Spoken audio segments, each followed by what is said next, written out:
இந்த நாளிலும் தாழ்மையும் அதன் எதிரியும் குறித்து நாம் படிக்க போகிறோம். படிக்கிறதுக்கு முன்னாடி யாவரும் கண்களை மூடி ஒரு விஷயம் ஜெபம் செய்யலாம். எங்களை நேசிக்கிற பரிசுத்தம் நிறைந்த பரமபிதாவே, கர்த்தாவே, இந்த இந்திய நேரப்படி அதிகாலை வேளையிலும் அமெரிக்க நேரப்படி ஓய்வு நாள் ஆரம்ப நேரத்திலும் கர்த்தாவே உடைய பாதத்துல நாங்கள் வருகிறோம்.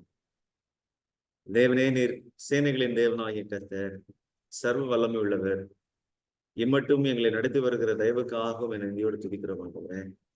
கர்த்தாவே, இந்த நாளிலும் நாங்கள் படிக்க இருக்கிற செய்தியை எங்களுக்கு ஆசீர்வதித்தாங்க. நாங்கள் படிப்பது ஆண்டவரே ஒரு கடமையாக மட்டும் எடுத்துக்கொள்ளாதபடிக்கு ஆண்டவரே எங்களுடைய வாழ்க்கை மாற ஆண்டவரே எங்களுக்கு உதவி செய்கிறது. இந்த பரிசுத்தமான நாள் எங்களை பரிசுத்தப்படுத்துவதற்கு ஏதுகரமாக அமைய ஆண்டவர் தாமே உம்முடைய பரிசுத்த ஆவியினை கொண்டு எங்களை பலப்படுத்தியர்கள். இந்த நேரத்திலும் அடியனுக்கு வேண்டிய வார்த்தைகளையும் அடியனுக்கு வேண்டிய ஞானத்தையும் கர்த்தர் பரத்திலிருந்து கட்டளையிட வேண்டுமாய், கேட்கிற ஒவ்வொருவர்களுக்கும் பிரயோஜனம் உண்டாகத்தக்கதாக என்னை பயன்படுத்த வேண்டுமாய் இயேசுவின் வழியாய் ஜெபிக்கிறேன். ஆமென். தாழ்மையும் எதிரியும். நம்ம எல்லோரும் அறிந்திருக்கிறோம், தாழ்மைக்கு ஒரு உறைவிடம் அல்லது தாழ்மைக்கு ஒரு உருவம் அப்படின்னா கிறிஸ்துவைத்தான் நாம் முழுவதுமாக சொல்ல முடியும். அவரே தாழ்மைக்கு உரியவர். தீர்க்கதரிசி அம்மையார் சில மேற்கோள்களை சொல்லுகிறார்கள் தாழ்மை குறித்து. அதை உங்களுக்கு நான் வாசிக்க வேண்டும் என்று விரும்புகிறேன். ஸ்டெப்ஸ் டு கிரைஸ்ட் என்கிற புஸ்தகத்துல கிறிஸ்துவத்திற்கு செல்லும் பாதை வழி பல புத்தகங்கள் அதுல இருக்கிறது. அதுல 57வது பக்கத்துல ஆங்கில புத்தகத்துல வாசிக்கிறோம், humility is the first and greatest of Christian virtues. அதாவது கிறிஸ்தவ நற்குணங்களில் தாழ்மைதான் முதன்மையானதும் மேன்மையானதுமாக இருக்கிறது. கிறிஸ்தவ பண்புகளில நற்பண்புகளில தாழ்மைதான் மேன்மையானதாக இருக்கிறது. First and greatest of Christian virtues. The desire of ages, யுகங்களின் வாஞ்சை பக்கம் 439 வாசிக்கும் போது, true humility is a fruit of the spirit. மெய்யான தாழ்மை ஆவியின் கனியில் ஒன்று. உண்மையான ஆவியின் கனி என்று சொல்லலாம். True humility is a fruit of the spirit. The ministry of healing பக்கம் 479, the humble heart is the abiding place of God. தாழ்மையுள்ள இருதயம் தேவன் குடியிருக்கும் ஸ்தலம் அல்லது தேவன் வாசம் பண்ணும் ஸ்தலம் என்று நாம் சொல்ல முடியும். இன்னும் ஒரு கோட்டை வாசிக்கும் போது சைல்ட் கைடன்ஸ் என்கிற புஸ்தகத்துல பக்கம் 15 வாசிக்கிறேன், humility is the foundation of all the virtues. அதாவது ஆரம்பத்துல சொன்னேன், தாழ்மை என்பது முதன்மையும் பிரதானம், கிறிஸ்தவ நற்குணங்களில முதன்மையும் பிரதானமானதாக இருக்கிறது. இப்போ சொல்றாங்க, humility is the foundation of the virtues. இந்த தாழ்மை தான் சகல நற்குணங்களுக்கும் அஸ்திபாரம் அல்லது அடித்தளம் என்று சொல்ல முடியும். The greatest men of God, தேவனுடைய பிரதானமான மனிதர்கள் அவர்கள் எப்படிதான் இருந்தாங்களான்னா, have ever been men of humility.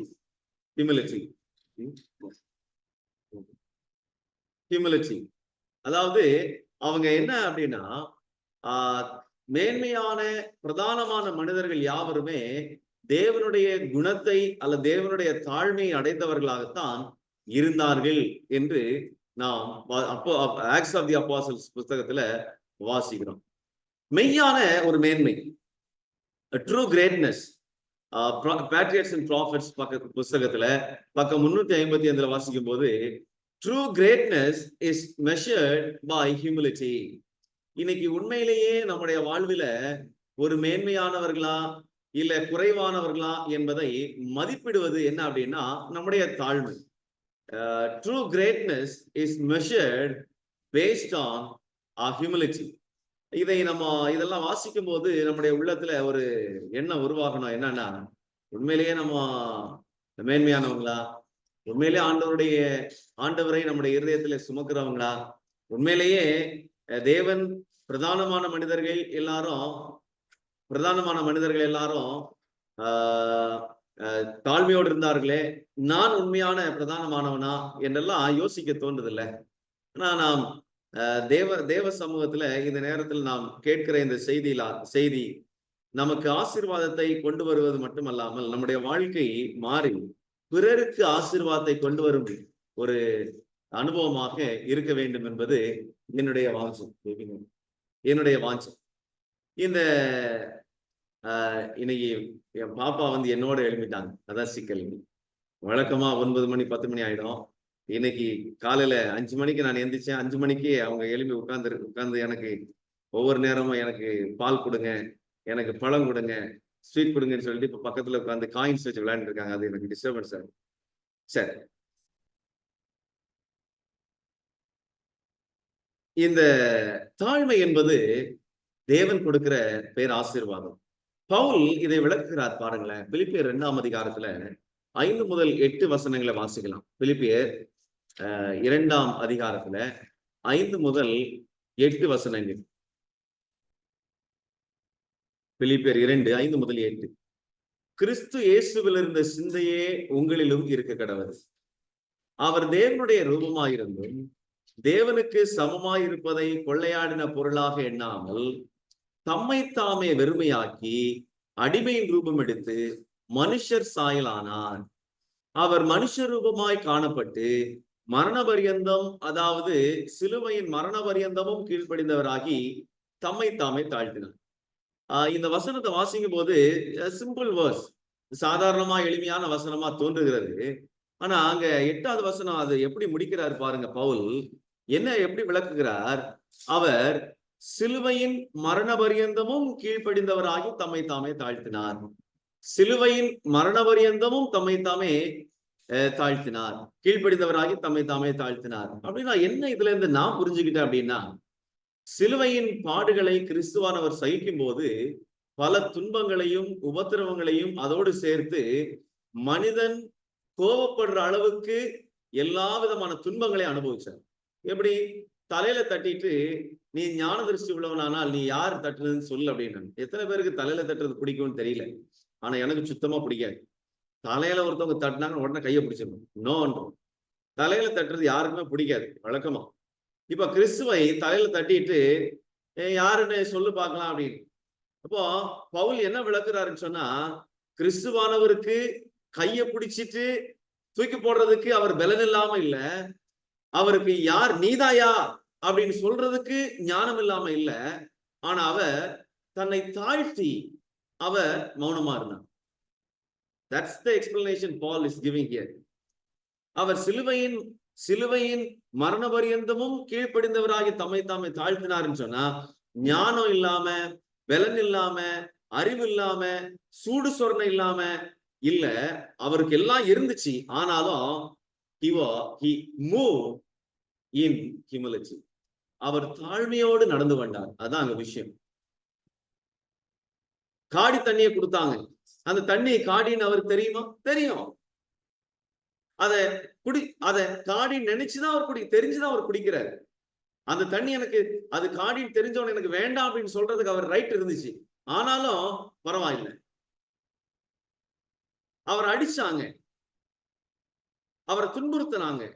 அந்த பிலாத்துக்கு முன்னாடி நின்று பிலாத்து கேட்கிறாரு, ஏரோது கேட்கிறாரு. ஆனா கேட்கிற கேள்விக்கு எல்லாம் அவருக்கு பதில் தெரியாம எல்லாம் கிடையாது. He has answers for every questions. ஒவ்வொரு கேள்விகளுக்கும் அவருக்கு பதில் இருந்தது. ஆனாலும் he was humble there. அவர் தாழ்மையோடு இருந்தார். இப்ப சொல்லி என்ன பிரயோஜனம்? இப்ப நான் இதை உனக்கு விளக்குறதுனால நீ திருந்த போறியா? ஆண்டவர் சொல்றாரு பாத்தீங்களா? பன்றிக்கு முன்னாடி அப்பத்தை போடுறது ஆண்டவருடைய பழக்கம் கிடையாது. போடாதீங்கன்ற. அதாவது பன்றிக்கு முன்னாடி அப்பத்தை போட்டா என்ன ஆகும்? அது திங்கவா செய்ய போகுது. பன்றிக்கு முன்னாடி அப்பத்தை போடாதீங்க. பன்றிக்குன்னு அதுக்கு இருக்கு பன்றிக்குரிய சாப்பாடு. இப்போ ஆண்டவர் எந்த இடத்தில் எப்படி பேச வேண்டுமோ அந்த இடத்துல அப்படி நடந்து கொள்கிறார். தாழ்மையோடு நடந்து கொள்கிறத குறித்து நம்ம பேசணும்னு சொன்னா, இன்னைக்கு நம்ம வாழ்க்கையில ஒரு இடம் இருக்குன்னு வைங்களேன், தீயா பிடிக்குது. ஒரு இடம், ஒரு சூழ்நிலை கொதிச்சுக்கிட்டே இருக்குன்னு வைங்களேன். நம்ம பேசினா இன்னும் கொதிக்கும். ஆனா நம்மளால பேசாமல் இருக்க முடியல. இங்க உள்ள கொதிக்குது. நம்ம ஏதாச்சும் பேச விரும்ப மாட்டோமா? ஏதாச்சும் சும்மா பேசிடுறோம் இல்ல. ஆனா கிறிஸ்துவானவர் பாத்தீங்கன்னா சிலுவையின் மரண பரியந்தமும் அவர் கீழ்ப்படிந்தவராகி தம்மை தாமே தாழ்த்தினார். That is the humility. அதுதான் உண்மை, தாழ்மை. இதை கிறிஸ்துவானவரை சொல்றாரு பாருங்களேன். மத்தேயு சுவிசேஷ புத்தகம் 11ஆம் அதிகாரத்துல எல்லாருக்கும் தெரிந்த வசனங்கள் தான். மத்தேயு 11ல 28, 29வது வசனத்தை வாசிக்கலாமே. மத்தேயு 11, 28, 29. வருத்தப்பட்டு பாரம் சுமக்கிறவர்களை நீங்கள் எல்லோரும் என்னிடத்தில் வாருங்கள், நான் உங்களுக்கு இளைப்பாறுதல் தருவேன். நான் சாந்தமும் மனத்தாழ்மையுமாயும் இருக்கிறேன். என் நுகத்தை உங்கள் மேல் ஏற்றுக்கொண்டு என்னிடத்தில் கற்றுக்கொள்ளுங்கள், அப்பொழுது உங்கள் ஆத்மாவுக்கு இளைப்பாறுதல் கிடைக்கும். ஆண்டவர் என்ன சொல்றாருன்னா, வருத்தப்பட்டு பாரம் சுமக்கிறவர்கள் நீங்க எல்லாரும் என்னிடத்துல வாங்க, நான் இளைப்பாறுதல் தர்றேன்றாரு. அந்த இளைப்பாறுதல் எப்படி கிடைக்குமா? கிறிஸ்துவனுடைய நுகத்தை நாம் சுமக்கும் போதுதான் உண்மையான இளைப்பாறுதல். அப்ப அவர் சொல்றாரு, நான் சாந்தமும் மனத்தாழ்மையுமா இருக்கிறேன் அப்படின்றாரு. என்னுடைய கேரக்டரே, பேசிக் ஃபவுண்டேஷனே, என்னுடைய லைஃபுடைய அடித்தளமே என்னன்னா தாழ்மை தான். அந்த தாழ்மையை நான் தரேன், நீ உனக்கு இளைப்பாறுதல் கிடைக்கும்ன்றார். எப்படிங்க? அப்ப கிறிஸ்துவானவர் சிலுவையை சுமக்கும் போது அவர் மௌனமாக இருந்தது, அவர் தலையிலே குட்டப்படும் போது அவர் தாங்கிக் கொண்டது, அவர் செவிற்றில் அரைக்கப்படும் போது அவர் அதை ஏற்றுக்கொண்டது, காரி துப்பும் போது அது பரவாயில்லைன்னு சொல்லி அப்படி துடைத்தெறிந்தது. இது எல்லாமே கிறிஸ்துவானவர் செய்தது என்ன அப்படின்னா சாந்தமும் மனத்தாழ்மையும். இதை செய்யும் போது அவர் என்ன சொல்லுகிறார்?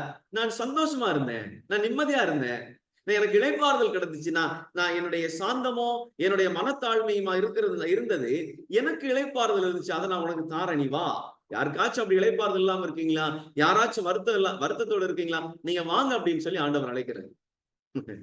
தி ஃபார்முலா, தேவனுடைய தாழ்மையினுடைய சூத்திரம், ஃபார்முலாவே டிஃபரெண்ட், வேற வித்தியாசம்.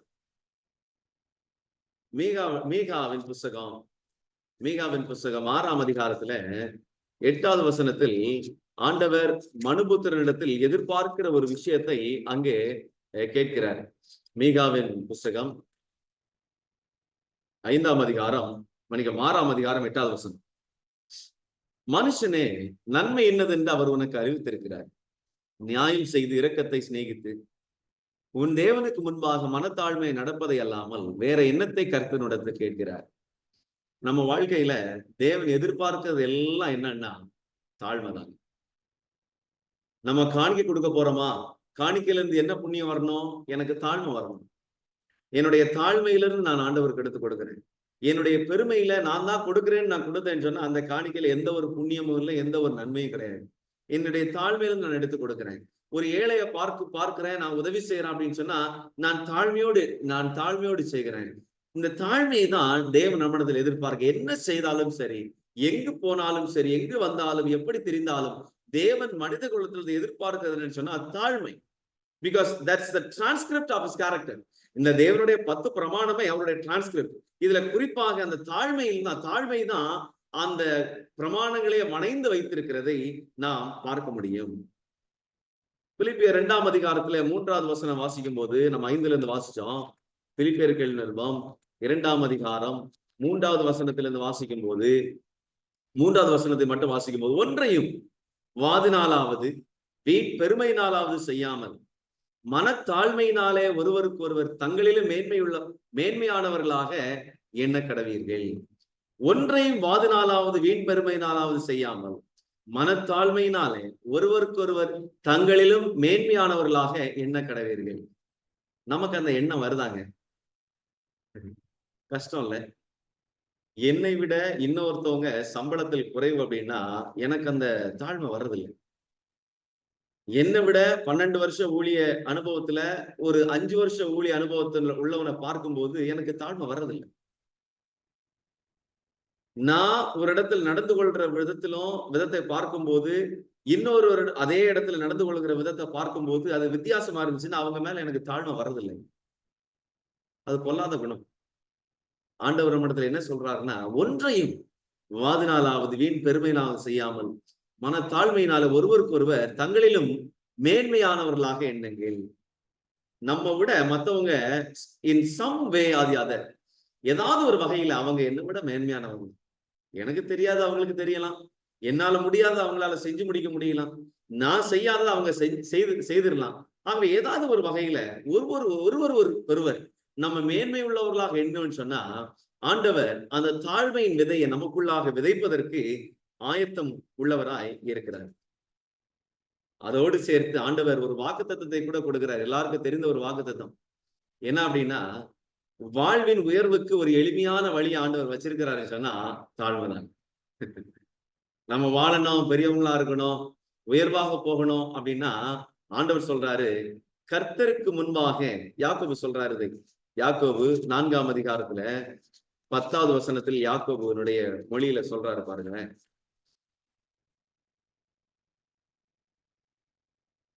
யாக்கோபு 4ஆம் அதிகாரம் 10வது வசனம், கர்த்தருக்கு முன்பாக தாழ்மைப்படுங்கள், அப்பொழுது அவர் உங்களை உயர்த்துவார்.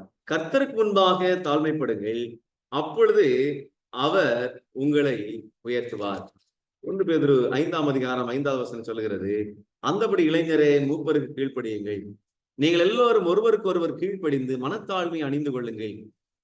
பெருமை உள்ளவர்களுக்கு தேவன் எதிர்த்து நிற்கிறார், தாழ்மை உள்ளவர்களுக்கோ கிருபை அளிக்கிறார். பாத்தீங்களா, ஆண்டவர் அந்த தாழ்மையை எவ்வளவாய் நேசித்து எவ்வளவாய் நம்ம அணிஞ்சுக்கணும் அப்படின்ட்டு விரும்புகிறாருன்னு பாருங்களேன்.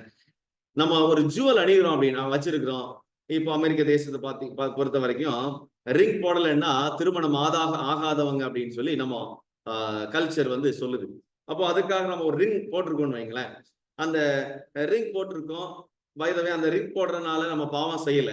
அந்த ரிங் போடுறது இட்ஸ் ஃபார் அந்த கல்ச்சருக்கு ஏத்த மாதிரி நம்ம ஒரு அடையாளத்தை நம்ம வச்சிருக்கோம். அதுக்காக அந்த ரிங் போடலான்றதுக்காக நம்ம பல ரிங் போட்டக்கூடாது. அந்த அந்த கல்ச்சருக்காக நம்ம ரிங் போடலாம். அந்த ரிங்க போடுறோம் அப்படின்னா அது எவ்வளவு பாதுகாப்பா வச்சிருக்கோம்.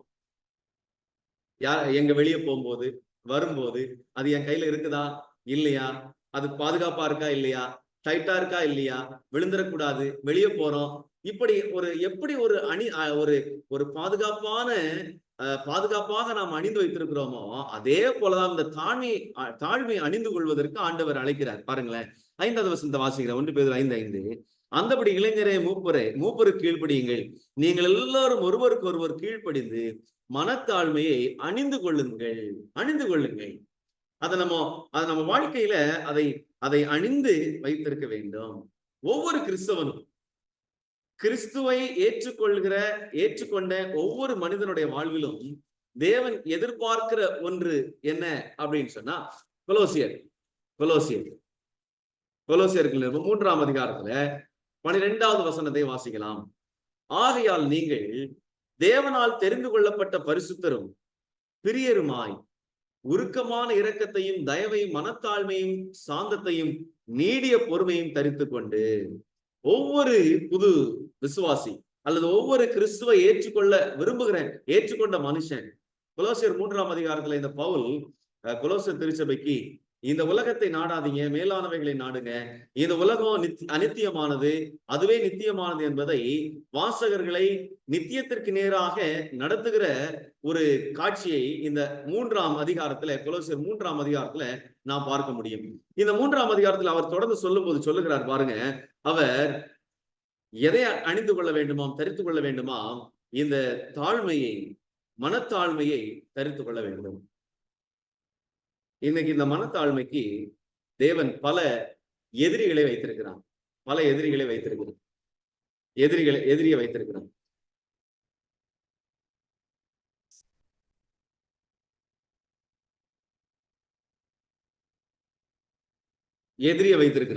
என்ன அப்படின்னா, இந்த தாழ்மையை யாருமே வச்சுக்க கூடாது அப்படின்னா, கிறிஸ்துவை போல் யாருமே வாழ்ந்து விடக்கூடாது, கிறிஸ்துவை போல் யாருமே இருந்து விடக்கூடாது, கிறிஸ்துவை யாரும் சுமந்துடக்கூடாது என்பதற்காக சாத்தான் இந்த தாழ்மைக்கு அங்கு பல எதிரிகளை நமக்குள்ளே வச்சிருக்கிறான். வேதம் சொல்லுகிறபடி தாழ்மை உள்ளவர்களுக்கோ கர்த்தர் தயவுள்ளவராய் இருக்கிறார். ஆனா பெருமை உள்ளவர்களுக்கோ கர்த்தர் எதிர்த்து நிற்கிறார் அப்படின்னு சொல்லி நாம வாசிக்கிறோம். 3 எதிரிகள் இந்த தாழ்மைக்கு. அதைத்தான் சுருக்கமாக நாம் படித்துட்டு போவோம். 3 எதிரிகள் தாழ்மைக்கு இருக்கும். 3 எதிரிகள் எல்லாம் நமக்குள்ளதான் இருக்கு. நம்பர் ஒன் செல்ஃப் ரைச்சஸ்னஸ், சுயநீதி. செல்ஃப் ரைச்சஸ்னஸ் என்ன அப்படின்னா, அதாவது நான் நல்லவன், எனக்குள்ள இருக்கிறது நல்லது, மற்றவங்களை காட்டிலும் நான் மேன்மையானவன், பிறரை காட்டிலும் நான் சத்தம் வாய்ந்தவன் அப்படின்ற நம்மை புகழ்ந்து நம்மிடத்துல இருக்கிற நன்மையை பெரிதாக கருதுவதுதான் சுயநீதி. 1 கொரிந்தியருக்கு பவுல் எழுதும் போது எழுதுகிறார் பாருங்களேன். 1 கொரிந்தியர் 1ஆம் அதிகாரத்துல 27 இருந்து வாசிக்கலாம். 1 கொரிந்தியர் 1ஆம் அதிகாரம் 27 இருந்து. இந்த வசனத்தை நாம் அடிக்கடி கோட் பண்றோம். என்ன கோட் பண்ணுவோம்? எப்படி? ஞானிகளை வெட்கப்படுத்தும்படியாக தேவன் உலகத்தில் பைத்தியமானவைகளை தெரிந்து கொண்டார், பலமுள்ளவைகளை வெட்கப்படுத்தும்படி தேவன் உலகத்தில் பலவீனமானவைகளை தெரிந்து கொண்டார், உள்ளவைகளை அவமாக்கும்படி உலகத்தின் இழிவானவைகளையும் அற்பமான எண்ணப்பட்டவர்களையும் இல்லாதவைகளையும் தேவன் தெரிந்து கொண்டார். மாம்சமான எவனும் தேவனுக்கு முன்பாக பெருமை பாராட்டாதபடிக்கு அப்படி செய்தார். நம்ம பல நேரங்களில சொல்லுவோம், தேவன் என்னை தேர்ந்தெடுத்து இருக்கிறார். I'm a foolish one. நான் ஒரு இழிவானவன், நான் அற்பமானவன். தேவன் ஞானிகளை வெட்கப்படுத்தும்படியாக பைத்தியங்களை தெரிந்து கொள்ளும்படியாய் என்னை ஒரு பைத்தியமாய் தெரிந்து கொண்டிருக்கிறார் அப்படி சொல்லி நம்ம சொல்லுவோம். ஆனா ஆண்டவர் எதற்கு அப்படி செய்கிறாரா அப்படின்னு சொன்னா, ஏன் எளிமையானவர்களை பயன்படுத்த விரும்புகிறார்? ஏன் பெருமை பாராட்டுகிறவனை அவர் பெருமை பாராட்டுகிறவனுக்கு எதிர்த்து நிற்கிறார் அப்படின்னு சொன்னா, மாம்சமான எவனும் தேவனுக்கு முன்பாக பெருமை பாராட்டாதபடிக்கு அப்படி செய்கிறாராம். அப்போ நம்முடைய வாழ்க்கையில அந்த சுய நீதியை நாம் கொள்ளும் போது நம்ம என்ன செய்கிறோமா, தேவனுக்கு முன்பாக நாம் பெருமை உள்ளவர்களாக நிற்கிறோமா, தேவனை அற்பமாக எண்ணுகிறோம். தேவனை விட நாம் மேன்மையானவர்கள் எண்ணுவதற்கு அது சமமாக இருக்கிறது அந்த சுயநீதி. லூக்காவின் சுவிசேஷ புஸ்தகத்துல 18ஆம் அதிகாரத்தில் லூக்கா 18ஆம் அதிகாரத்துல எல்லாருக்கும் தெரிந்த பரிச்சயமான, அடிக்கடி வாசித்து பாடங்களை கற்றுக்கொள்ளுகிற ஒரு உவமானம் ஆண்டவர் அங்கே வைத்திருக்கிறார். ஒரு ஆயக்காரனும் பரிசேயனும் 2 பேர் ஜெபம் பண்றதுக்காக தேவாலயத்துக்கு போறாங்க. அந்த பரிசேயனும் ஆயக்காரனும் போறாங்க. ஆனா பரிசேயனுடைய ஜெபம் ஒரு விதமாக இருக்கிறது, இந்த ஆயக்காரனுடைய ஜெபம் ஒரு விதமாக இருக்கிறது. இந்த பரிசேயனுடைய ஜெபம் எப்படி இருக்கிறது அப்படின்னா, 11ஆவது வசனத்தை வாசிக்கிறேன். தேவனே, நான் பரிகாரர், அநியாயக்காரர், விபச்சாரக்காரர் ஆகிய மற்ற மனுஷரை போலவும் இந்த ஆயக்காரனை போலவும் இராததினால் உம்மை ஸ்தோத்திரிக்கிறேன். வாரத்தில் 2 தரம் உபவாசிக்கிறேன், என் சம்பாத்தியத்தில் எல்லாம் தசமபாகம் செலுத்தி வருகிறேன் என்று தனக்குள்ளே ஜெபம் பண்ணினான். ஆயக்காரன் தூரத்திலே நின்று தன் கண்களை வானத்திற்கு ஏறெடுக்க துணியாமல் தன் மார்பிலே அடித்துக் கொண்டு, தேவனை, பாவியாகிய என் மேல் கிருபையாயிரும் என்றான். அவன் அல்ல, இவனே நீதிமானாக்கப்பட்டவனாய் தன் வீட்டிற்கு திரும்பி போனான் என்று உங்களுக்கு சொல்லுகிறேன். ஏனெனில் தன்னை உயர்த்துகிறவன் எவனும் தாழ்த்தப்படுவான், தன்னை தாழ்த்துகிறவன் உயர்த்தப்படுவான் என்றார். இங்கே பாருங்க, ஒரு சுயநீதி உள்ள ஒரு பரிசேயனை ஆண்டவர் படம் எடுத்து காண்பிக்கிறார். ஒரு சுயநீதி உள்ள ஒரு மனுஷன் என்ன செய்வானா அப்படின்னா, தான் செய்கிற நல்ல காரியங்களை விளம்பரப்படுத்த முயற்சிப்பான், அல்லது தான் செய்கிற நல்ல காரியங்களின் அடிப்படையில பிறருடைய வாழ்க்கையை ஒப்பிட்டு பார்ப்பான், பிறருடைய வாழ்க்கையை கம்பேர் பண்ணுவாங்க. இன்னைக்கு நம்ம யோசிச்சு பாருங்களேன். ஃபார் எக்ஸாம்பிள், ஒரு பாஸ்டரல் செட்டப்ல நான் சொல்றேன், இட்ஸ் அன் எக்ஸாம்பிள். ஒரு பாஸ்டரல் செட்டப்ல ஒரு ஒரு ஆல்டர் கால் கொடுக்குறேன்னு வைங்களேன். ஒரு ஏழை இருக்கிறாங்க, அவங்களுக்கு உதவி செய்யணும், உங்களால இயன்ற உதவிகளை செய்யுங்கன்னு சொல்லி ஒரு 100 பேருக்கு நான் ஆல்டர் கால் கொடுக்குறேன். அதுல ஒரு 20 பேர் டேர்ன் அவுட் ஆறான்னு வைங்களேன். 20 பேர் அதற்கு செவி சாய்க்கிறார்கள். ஆனா 80 பேர் அதற்கு செவியை சாய்க்கலன்னு வைங்களேன். செவியை சாய்க்கல. இந்த 20 பேருடைய மைண்ட் செட் என்னவா இருக்கணும் அப்படின்னா, பரவாயில்ல, ஆண்டவர் என்ன கொடுக்கணும்ன்ற ஆசீர்வாதத்தோட என்ன வச்சிருக்கிற, நான் கொடுக்குறேன் அப்படின்னு இருக்கணும். ஆனா தோராயமாக நம்முடைய உள்ளத்துல என்ன உதிக்குது, நான் கொடுக்காதவனை விட நானு நல்லவன், கொடுக்காதவனை விட நான் நல்லவன், நான் கொடுக்கிறேன் அவன் கொடுக்கல அப்படின்னு சொல்லி நம்முடைய பண்பை அவங்களுடைய எபிலிட்டியோட, அவங்களுடைய எபிலிட்டியோட நம்ம ஒப்பிட்டு பார்க்கிறோம். இதுதான் சுயநீதி. இந்த ஒப்பீடு வந்துச்சுனாலே தேவனுக்கு நம்ம எதிரியும். இந்த ஒப்பீடு வந்துச்சுனாலே நமக்குள்ள பெருமை இருக்கிறது என்பது ஆணித்தரமாக புரிந்து கொள்ள முடிகிறது. ஆகவே இங்க ஆண்டவர் இந்த பரிசேயனுடைய வாழ்வில ஆண்டவர் நமக்கு கற்றுக் கொடுக்கிற பாடம் என்னன்னு சொன்னா, சுயநீதி இருந்துச்சு அப்படின்னா ஆண்டவர் நமக்கு எதிரியாக இருக்கிறார், எதிராளியாக இருக்கிறார். சுயநீதியை நாம் சுமக்கிறோம் அப்படின்னு சொன்னா நாம் நீதிமானாக்கப்படுவதில்லை, நம்முடைய விண்ணப்பங்கள் கேட்பதில்லை, நாம் செய்கிற புண்ணியங்கள், நாம் செய்கிற நற்கிரியைகள் நமக்கு புண்ணியங்களை கொடுப்பது ஒருபோதும் கிடையாது. Out of humility, out of love, கிறிஸ்துவை போல, இயேசுவை போல நன்மையை எதிர்பார்க்காம, பிறனை பார்க்காம நம்ம செய்கிற சேவை தான் தேவன் எதிர்பார்க்கிறார். Self righteousness is the first enemy of humility. Self righteousness, சுயநீதி தான் இந்த தாழ்மைக்கு பரம எதிரி. யாக்கோபு 1ஆம் அதிகாரத்தில் 24வது வசனத்தை வாசிக்கும் போது, யாக்கோபு 1ஆம் அதிகாரம் 26வது வசனத்தை வாசிக்கும் போது, உங்களில் ஒருவன் தன் நாவை அடக்காமல் தன் இருதயத்தை வஞ்சித்து தன்னை தேவ பக்தி உள்ளவன் என்று எண்ணினால் அவனுடைய தேவ பக்தி வீணா இருக்கும். பாத்தீங்களா? நாவை அடக்குதுன்னா இருதயத்துள்ள இருக்கிறத நம்ம சரியாக நம்ம விளம்பல அப்படின்னா, சரியான வகையிலே நாம் நடந்து கொள்ளவில்லைன்னு சொன்னா, நம்முடைய சுயநீதி மெய்யாகவே உள்ளத்திலிருந்து வெளிப்படுமானால் ஆண்டவர் சொல்றாரு, அது அந்த பக்தி வீணான பக்தியாக இருக்கும். இந்த பரிசேயனுடைய பக்தி வீணான பக்தி. இந்த பரிசேயனுடைய வாழ்க்கை ஒரு வீணான வாழ்க்கையாக இருந்தது. ஆனால் அந்த ஆயக்காரன் உண்மையிலேயே நல்ல பண்புகளை செய்யலை. He was not a man of good virtues. அவன் நல்ல நற்குணங்களை உள்ள மனிதனாக இல்லை. ஆனாலும் அவன் தன்னுடைய வாழ்க்கைய தேவனோடு ஒப்பிட்டு பார்த்தான். அவனுடைய வாழ்க்கைய தேவனோடு கூட ஒப்பிட்டு பார்க்கும்போது அவனுடைய பார்வையில அவன் ஒன்றுமில்லாதவனை போல தோன்றினான். தேவனுக்கு முன்னாடி அவன் இரக்கம் பெற்றவனா இருந்தான். பிரியமானவர்களே, நம்மவும் அந்த ஒரு சுயநீதி இல்லாத ஒரு வாழ்க்கையை வாழ்வோமானால் தேவ இரக்கத்தை நாம் பெற முடியும். இரண்டாவது எதிரி, தாழ்மையினுடைய இரண்டாவது எதிரி சுய நிறைவு. சுய நிறைவு. முதலாவது சுய நீதி, செல்ஃப் ரைச்சஸ்னஸ். இரண்டாவது சுய நிறைவு, அதாவது செல்ஃப் ஃபுல்ஃபில்மெண்ட். Self fulfilment.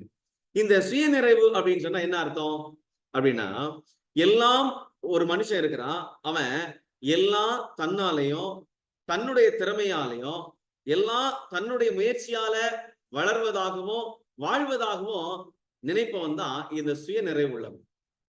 நான் சம்பாதிக்கிறேன், நான் முயற்சி பண்றேன், என்னுடைய திறமை, என்னுடைய சாமர்த்தியம் அது எனக்கு போதும், நான் நல்லா வாழ்ந்துகிட்டு இருக்கிறேன். அந்த ஒரு நிறைவான ஒரு வாழ்க்கையில போறவன் தேவனை தேடாம, தேவனை உற்று பார்க்காம, தன்னுடைய நிறைவினால் தன்னுடைய வாழ்க்கையினுடைய வாழ்க்கையில வருகிற ஆசீர்வாதத்தை உணராம தன்னை முன்னாடி வைத்து ஓடுறவன் தான் இந்த சுய நிறைவு உள்ளவன், செல்ஃப் ஃபுல்ஃபில்மெண்ட்.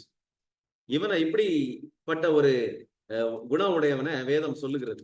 லூக்காவின் சுவிசேஷ புஸ்தகத்துல 12ஆம் அதிகாரம், வைத்தியன் சொல்றாரு பாருங்க, 12ஆம் அதிகாரத்துல 16வது வசனத்துல இருந்து வாசிக்கிறேன். 16ல இருந்து. அல்லாமலும் ஒரு உவமையை அவர்களுக்கு சொன்னார். ஐஸ்வர்யம் உள்ள ஒருவனுடைய நிலம் நன்றாய் விளைந்தது.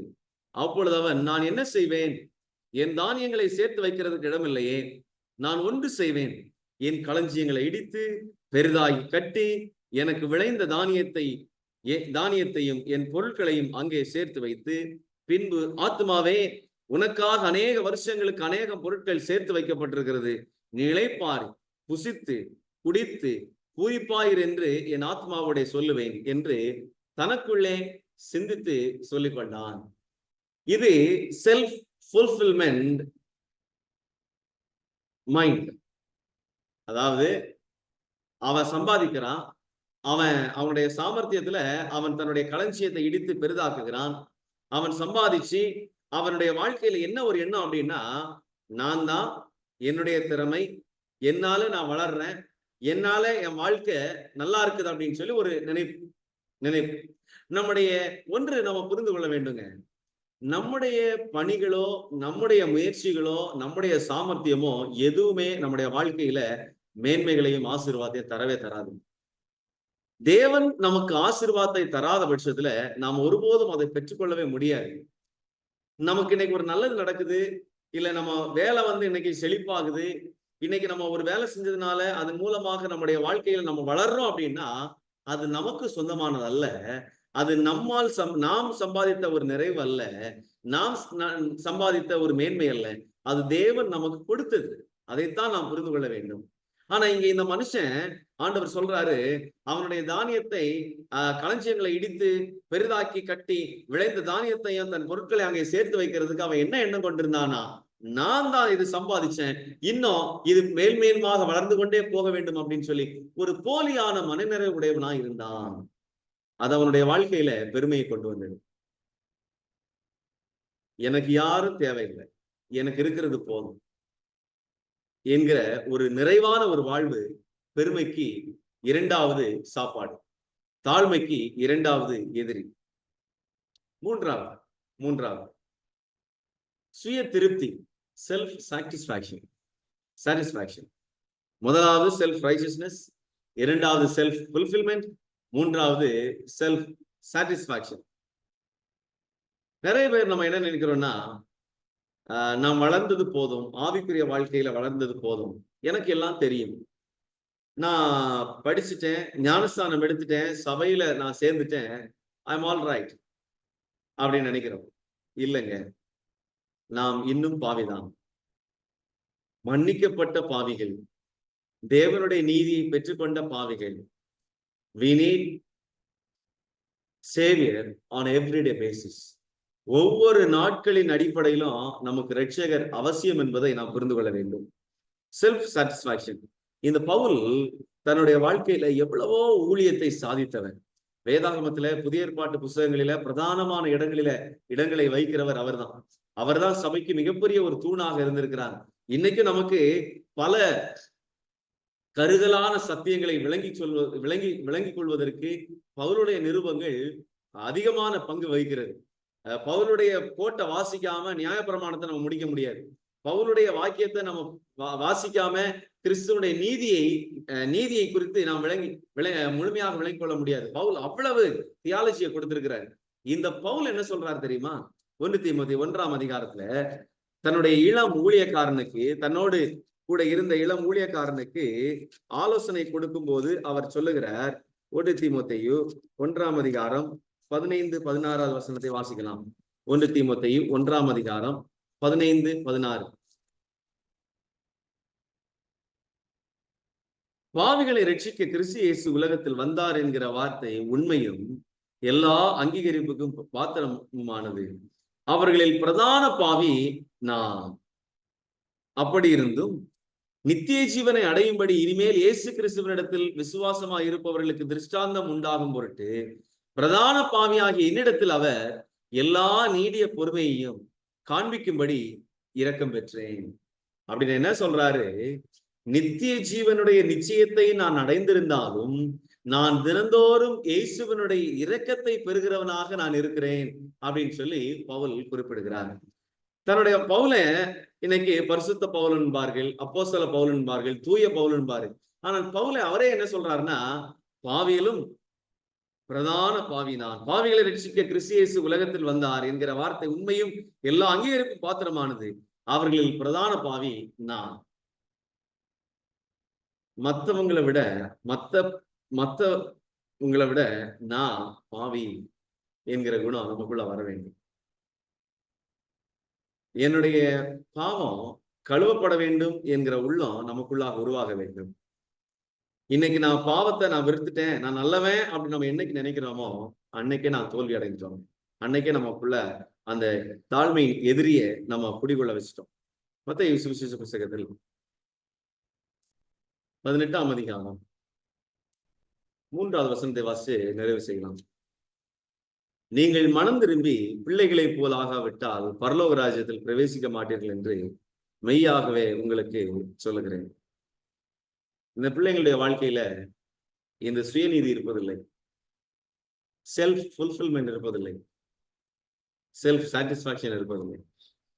அவங்க வாழ்க்கையில எப்போதுமே நம்மளை விட மற்றவங்க பெரியவங்க, நம்மளை விட இன்னும் மேன்மையானது நிறைய இருக்கிறது என்கிற உள்ளத்தை கொண்டவங்க தான் இந்த சிறு பிள்ளைங்க. களங்கம் இல்லாம வாழ்கிற ஒரு வாழ்க்கை. இன்னைக்கு தேவன் நம்மை அதற்காக அழைக்கிறார். அந்த தாழ்மையை நம்ம சுமக்க ஆயத்தமா? அன்றைக்கு அவர் தலையில அடிக்கும் போது, காரி துப்பப்படும் போது, அவர் தட்டி நீ யாருன்னு சொல்லும் போது, சிலுவையை சுமப்பதற்கு அவர் தள்ளாடுகிற நேரத்திலையும் அவர் சுமந்து செல்வதற்கு அவர் எல்லாவற்றையும் சகித்தாரே. சிலுவையின் மரண பரியந்த வரையிலும் அவர் கீழ்ப்படிந்தவராகி தம்மை தாமே தாழ்த்தினார் அப்படின்னு சொல்லி பவுல் சொல்லும் போது, அவருக்கு பலன் இல்லாமலேயோ, அவருக்கு ஞானம் இல்லாமலேயோ, அவருக்கு சூடு சொரணை இல்லாமலேயோ இல்லைங்க, அவர் தாழ்மையோட நடந்து கொண்டார். அந்த தாழ்மையை நம்ம சுமப்பதற்கு நாம் தேவனுடைய சமூகத்துல ஒப்பு கொடுப்போம். கர்த்தர் நம்மை ஆசீர்வதிப்பாராங்க. ஆமாம்.